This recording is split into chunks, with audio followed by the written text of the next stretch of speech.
Seria compatível em demandas de alto valor envolvido? A palavra está contigo, Eduardo, no microfone, para você falar de onde achar melhor. Eduardo está no PowerPoint, já está tudo no jeito. Vamos zerar. Vamos zerar, se você está pronto. Deixa eu testar. Obrigado.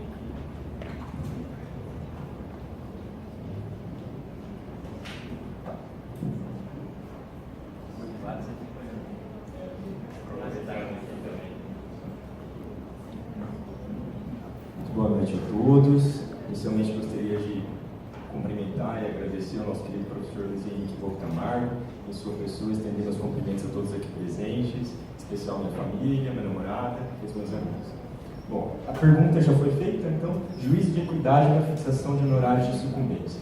Seria compatível em demandas com alto valor envolvido? Para tentar responder essa pergunta, vamos ler a declaração de um desembargador de São Paulo, José Antônio de Paula Santos Neto. Uma coisa que eu acho importante frisar é que o ganho dos juízes tem que ser olhado em comparação com o salário de um advogado de um grande escritório.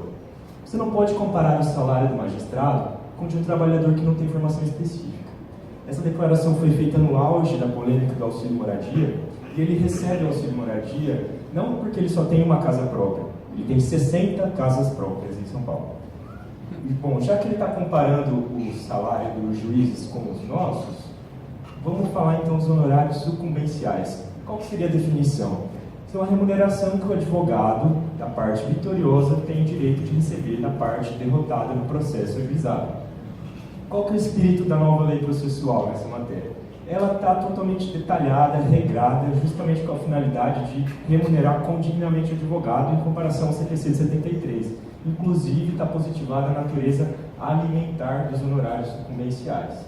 A regra geral está no 85, parágrafo 2º, que diz que, não sei se está muito claro para ver, mas a regra geral é de 10% a 20% sobre o valor da condenação do proveito econômico obtido, não sendo possível mensurá-lo sobre o valor atualizado da causa.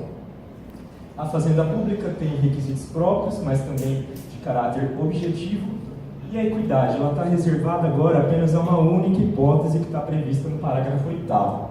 Nas causas em que for inestimável ou irrisório o proveito econômico, ou ainda quando o valor da causa for muito baixo, o juiz fixará o valor dos honorários por apreciação equitativa.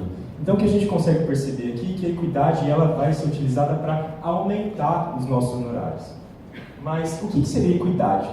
A jurisprudência, ou melhor, a doutrina, ela não diverge muito a respeito, mas o que a gente pode dizer no português bem claro é que é aquela decisão que o juiz vai analisar no caso concreto sobre o que ele entende como justo, já que a lei não tem como prever todas as hipóteses para a realidade. Então, ele vai produzir aquela norma individual para aquele caso concreto. Mas será que a realidade é essa que o parágrafo 8º tem mostrado para a gente? Tem sua previsão? Bom, me parece que não. Vamos olhar agora para esse recurso lá no STJ, inclusive ele foi julgado ontem, e está com vista para o relator. Não dá para entrar muito no detalhe, mas são embargos de execução que estão... O valor da causa desses embargos de execução é de 50 milhões de reais. Os honorários sucumbenciais foram fixados em 5 mil reais. Tudo bem, tem toda uma questão de fundo, mas o advogado entrou com recurso dizendo, olha, estamos no CPC 15. Eu quero chamar a atenção para a declaração do voto da ministra Isabel Galotti, dizendo, quando o código se referiu a valor ínfimo, ele quer se referir a valor enorme. Para ela tem essa correspondência. Valor enorme, muito grande, porque não é possível que o código tenha equidade só para um lado e não tem para o outro. Bom, eu vou passar um pouco também de julgados de todo o país. Aqui é um julgado de Minas, de 2018, e a relatora, ela diz que não ignora as modificações do novo Código de Processo Civil. Mas do ponto de vista dela, 10% de 374 mil seria exorbitante, então 8 mil já está o suficiente. O colega dela, no próprio julgamento, falou, olha, relatora, a gente tem que observar os critérios objetivos, é 10% do valor da causa. Mas adivinha o resultado? Ele restou vencido. Aqui, R$300 de honorários de sucumbência, não dá nem para pagar as custas. Nesse caso, o julgado ele afirma que, em razão da jurisprudência pátria estar pacificada, não houve trabalho complexo, então, o caso seria 65 mil, foi arbitrado 10 mil. Aqui é muito interessante a fundamentação, é um julgado do Paraná, porque o relator ele diz que realizou um processo de interpretação teleológica ao inverso do parágrafo 8º. E ele diz também que, ora, na vigência do CPC de 73, se o STJ decidir pela aplicação de 1%, eu posso decidir também como eu quiser. Bom, a gente tem que lembrar só que a gente está no CPC 15, é importante a gente fixar isso para a jurisprudência. E quando ele fala aqui de processo de interpretação teleológica ao inverso, se a interpretação teleológica objetiva identificar a finalidade da norma, e o CPC 15 tem o objetivo de remunerar condignamente o advogado, ele assume, ele confessa que ele não está fazendo isso ao inverter essa lógica. Bom, então eu tentei procurar no artigo 139 se existia alguma possibilidade para os juízes fazerem isso. Bom, o inciso 4, ele fala das medidas atípicas, a grande polêmica do momento, para forçar o devedor a cumprir a obrigação. O inciso 6, ele dá a possibilidade do juiz dilatar os prazos processuais e também alterar a ordem de produção de provas. Bom, se você ler todos os incisos, a pergunta que eu faço é: algum deles diz respeito a honorários sucumbenciais? Se alguém quiser responder, a resposta é não, não tem. Nenhum inciso diz sobre honorários sucumbenciais. E mais, é que eu não sei se está bom para vocês verem, mas o 140, parágrafo único, diz expressamente: o juiz só decidirá por equidade nos casos previstos em lei. Esse artigo está sendo solenemente ignorado. E isso não é uma novidade, porque o CPC de 73 já dizia isso no artigo 127. Então, e a segurança jurídica? Eu também não sei o que a jurisprudência fala, ela justifica com base em princípios. Vamos botar um princípio lá que cola. Princípio da vedação de enriquecimento sem causa, princípio da vedação de enriquecimento ilícito, princípio da proporcionalidade, princípio da razoabilidade, princípio da modicidade, e no artigo 8º, que é o fundamento legal. Ao aplicar o ordenamento jurídico, o juiz observará a proporcionalidade, a razoabilidade. Opa, mas tem a legalidade ali também. E ninguém presta atenção também nessa legalidade que está no artigo 8º. E mais, quando ele usa esses princípios, ele viola o artigo 489, parágrafo 1º, inciso 2, porque ele emprega conceitos jurídicos indeterminados e só bota também proporcionalidade, razoabilidade, pronto, acabou, e tchau, advogado. Então, aqui, esse acórdão, que é muito interessante do nosso Estado, pelo menos é um fio de esperança que a gente tem, inclusive é do relator, do Renato Pavan, mas esse trecho é do Dr. Claudio Noraes, que ele fala que o conceito de proporcionalidade, ele deve ser uma orientação para o agente público aplicar a lei, e não como está na nossa realidade hoje, como um salvo-conduto para o agente público, que é o magistrado, não aplicar a lei. Então está tendo toda uma inversão que é muito grave, colegas.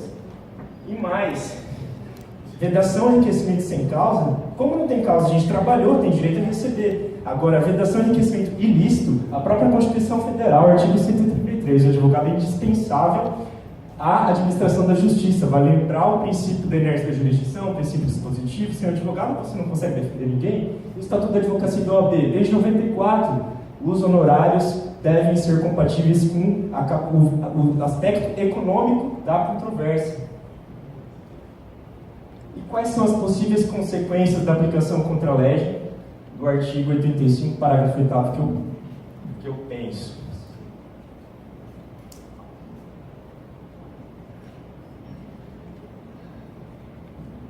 Se o CPC ele visa a pacificação social, será que ele consegue?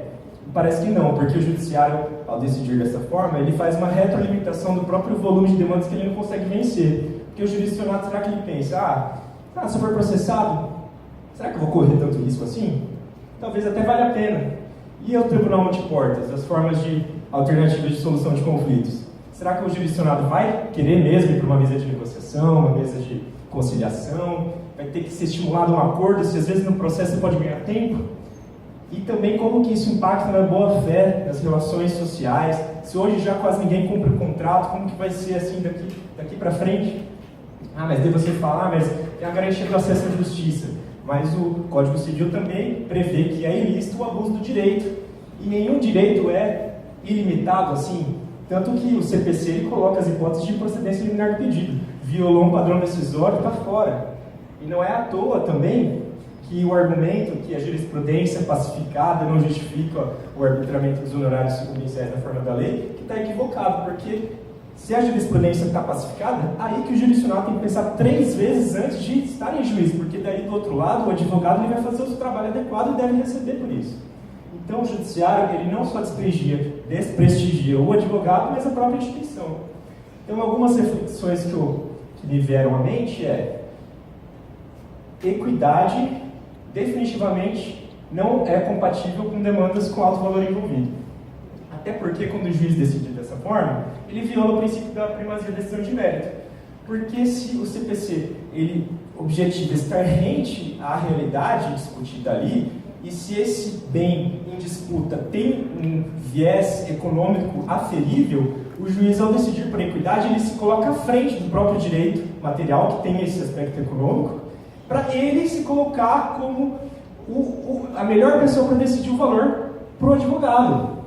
E mais, essa análise subjetiva não é só do valor, não é só do quantum debeatur, é do undebeatur também, porque ele vai decidir quais demandas seriam com alto valor envolvido. Seria uma demanda de 30 milhões, mas que durou 30 anos para acabar, com rescisório em curso, como eu tenho conhecimento, ou uma ação de 20 mil, mas que o juiz já antecipadamente feito e não teve muito trabalho. Então, a análise não é só do valor, mas dos atos, do tempo que demorou, e você fica refém desse critério também subjetivo, que é amplo e dúplice. Então, a equidade é uma medida paliativa, é a solução final. Por isso que está no 140, parágrafo único, que ela não tem que ser um salvo-conduto. E também os juízes, eles violam também a isonomia, porque tem uma questão de lei do mercado também. Demandas com um valor econômico muito maior, o advogado que está conduzindo, ele corre mais risco, o seu cliente corre mais risco. E também, se você batalhar pela aplicação da lei em matéria de honorários policiais, eu acredito que a gente vai desenvolver a cultura da prevenção, porque, infelizmente, hoje, o cidadão ele não tem mais receio de entrar na justiça. Não tem. Então, a equidade é apenas a favor e não contra o advogado, e a gente tem que lutar por isso. Então, eu encerro minha exposição e eu agradeço a atenção de todos.